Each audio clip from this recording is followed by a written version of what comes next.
All right, guys. Congrats to Shaka and his crew. A lot of respect for them. The way he,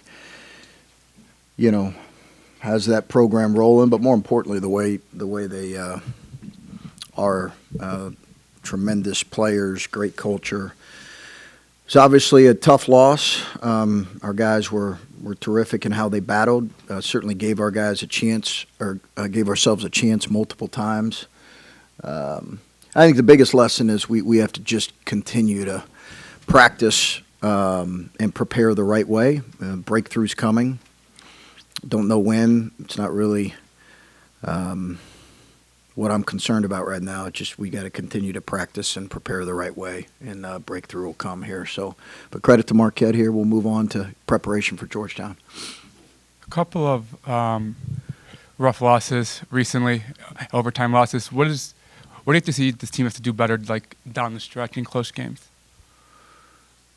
I think it's a combination of things. A couple of those we got to finish plays. You got to make a free throw. We got to finish with a stop. There's a couple of those we got to be able to handle the ball in certain situations. But no, I think our execution late, certainly in overtime, was phenomenal. And for Connor to get to the foul line like he did, they're late and knock two down, tremendous. Like, that's what we need to finish games. Get to the foul line, make them, knock them down. And, then some of it's going to come down to, you got to be able to make some open looks when it's there for you. So I think for us, that's been the issue in a couple of them. We had a great corner three against Providence that I'll take any day. It was a great look. But again, give our guys credit to put themselves in position. How do you keep your guys focused on how improved you are, maybe for the season when the losses are sort of piling up here? Yeah, no, I think you keep them. It's a good question. You keep them focused on what we did well to put ourselves in position to win the game.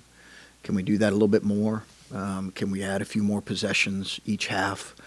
I told them before the game, if we had 6 turnovers at halftime, it was going to be a one-possession game, one way or the other. I didn't know we'd have 6 turnovers. I would have taken 4. But we had 6 turnovers at halftime. It was a 1-point lead. And they repeated it right back to me at halftime. So it's building on some of those. We have to eliminate some of those turnovers, but we also have to show them the positive things we're doing. We played a different defense tonight that, we're not going to play as much as maybe we did in this particular game, but they executed the game plan well. I think our spirit as a group was much better than the game on Saturday. I thought the Seton Hall game and travel really took a lot out of us. We just didn't have the kind of spirit. But give Xavier credit, but we just didn't have the kind of fighter spirit we needed to. But it was much better tonight. It was more consistent with what we've been all year. But I think we just got to continue to show them the positive things that we're doing and build upon that. Chris, you were up 4 with about 50 seconds left at the end of the second half. What was your assessment of how those final 50 seconds unfolded? What do you mean assessment? How do I rephrase? You guys were up 4, and then it looked like there might have been some defensive miscommunication on, I believe it was the Jones 3. Yeah, no, I think they might have hit a 3. But we were playing the defense we wanted to. I think one of our guys might have tripped and fell when he was exiting out. We could have went man there. We stayed zone because we had been good in zone. So, I liked that decision. I think again, I mentioned the execution on Connor getting to the foul line. We were running a similar action the second time. He just, the ball just went out of his hands on a crossover. So I thought his play at the end and our guys' play to be able to score that quickly was terrific. We talked about it at the timeout, to be able to quickly get into our speed. It was a close call at the rim, obviously, but I thought he did a great job executing and getting to the line. So a couple things we can learn from there, and then some really good things. And then previously you've said you've wanted to play 9 or 10 if you can. Today you played 8, no JJ Trainer. Can you kind of walk us through that process? Yeah, it was just kind of this specific game decision. Yeah, it wasn't anything other than that. You know, JJ's been good. It was just this specific game. You mentioned talking about like 1 or 2 plays here and there. How much of that is involved when you have a completely new group of players that haven't faced that sort of thing together? Like, and then is that something real. Learned over time, basically? Yeah, I mean, that's real. You know, the fouling situation at Seton Hall was a byproduct of that. I take ownership in that. We practiced it probably 5 times, but with a new group, you probably got to practice it 20 times. So, yeah, there are some of those things that are clearly a byproduct of a group that's together for the first time doing these things. And but again, we had some guys step up and make some big plays. You know, I mentioned the turnover late with Connor, but he also had, I think, our last 7 points maybe. Had a 3 there, a 2, and 2 free throws, and then 2 more. So, you know, the kid's doing a lot for us right now. I'm sure he wants a couple of those turnovers back, but the kid's doing a lot for us.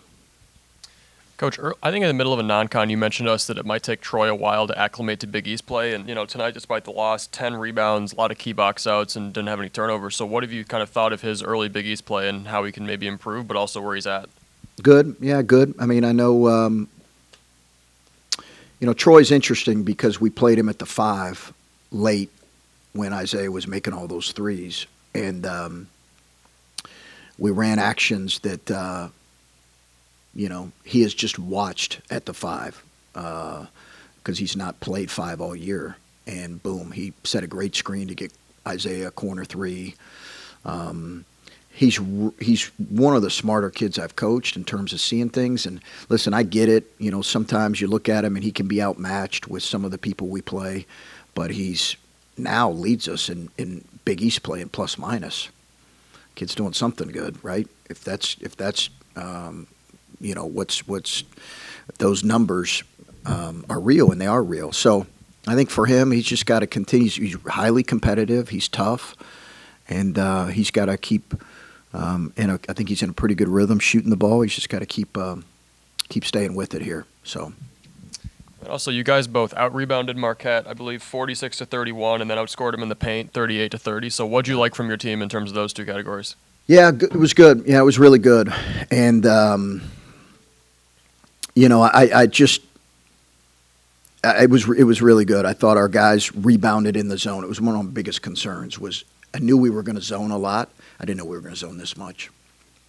Some of it was a feel, but my concern was them rebounding in the zone. And because Marquette's 4th in offensive rebounding percentage in the league, they go, and they can outnumber you with how they come from the perimeter. But I thought our guys did a good job. You know, we had a short prep. We spent a lot of time on it yesterday and a lot of time on it today, and today's focus was more on rebounding, and they did a good job executing it. Listen, you know, Nick, you asked the other day about, you know, our fans. I hate this for our fans. I'm just telling you, this thing is going to get flipped. I guarantee it. Okay, I guarantee it. This thing is going to get turned. I promise you. I promise you. Might be in the time that it might not be as quickly as all of us want, but it's going to get turned. I can promise you that. Our focus is on, you know, what's next, and what's next is we need to have a good practice tomorrow. And then, Chris, you mentioned the energy. You can't really, you know, kind of simulate 6,000 people in the arena and that kind of energy. But you've mentioned energy, and the energy from your team seemed pretty good consistently through the whole game and then overtime. How do you continue to match that and kind of build on that, especially like with some quick turnarounds and like that? Well, it's one of my, you know, biggest probably concerns going into Friday night because I didn't think we had as good an energy on Saturday. We've had, for the most part, really good energy. But for whatever reason, and again, give Xavier credit, but we just didn't have enough of that in this one. I thought our fans were great. I thought they were equally as loud as the other team. Whatever the numbers disparity was, one way or the other, I don't know, but our fans were terrific. They were really loud, and our guys gave them reason to be loud. They really did. So I give our fans a lot of credit for that. It was obviously an entertaining game, despite the outcome, but, you know, A lot of respect for what this rivalry is, a lot of respect for what it's been and what it means to our former players. And, we played, I think, with a full heart tonight in a lot of ways because of that. So Rivera had 12 points in overtime. After the first 3-point he made, how did the game plan kind of start to shift and like how it changed? Because originally it started off like drawing the fouls, trying to force a missed free throw, and then all of a sudden the momentum started to just swing in the other direction. How did the game plan start to evolve in a way? It was just some of it was a byproduct. We had an out-of-bounds situation. We had a side out-of-bounds situation. So we executed really well. A couple of our baseline underneath, he got a 3 off a Troy screen. Our side out, he got a 3 off of NJ screen. And he does a good job of flipping his hips and being ready to shoot. So it was more a byproduct of Layden did a really good job when they were going zone. When they were up about 3 possessions, they went zone, and Layden did a good job attacking the seams of the zone and getting kind of Isaiah going a little bit. And then his last couple threes were just a byproduct of set plays off of a baseline underneath and side out. Thank you, everyone. Okay. Isaiah, Shaka Smart just compared you to Ray Allen down the stretch when you were making all those threes in the corner. What was going through your head as you were making those? Shoot, I just wanted to win. Just do anything to help the team win. That's really where my head was. CJ, another tough overtime loss. Just how tough is this one to put in the words here? It's tough. Every loss is tough, but I believe as a team that we're taking steps forward and we're gonna get over that hump eventually. So we're gonna keep at it at practice and keep going. Yeah, I wanted to build on like how do you process like when you're going through a losing stretch like this, but there's obvious improvement are you able to kind of focus on that improvement, or is it just the losses sort of add up for you guys? That's for both of you. It's a journey. We signed up for this when we all committed to play for Coach Ho and to start this new DePaul era, heading in the right direction. So we knew it wasn't going to be easy, and we still know it's not. We still know it's not going to be easy. But it's up to us to look at the positive side of things and just keep moving forward.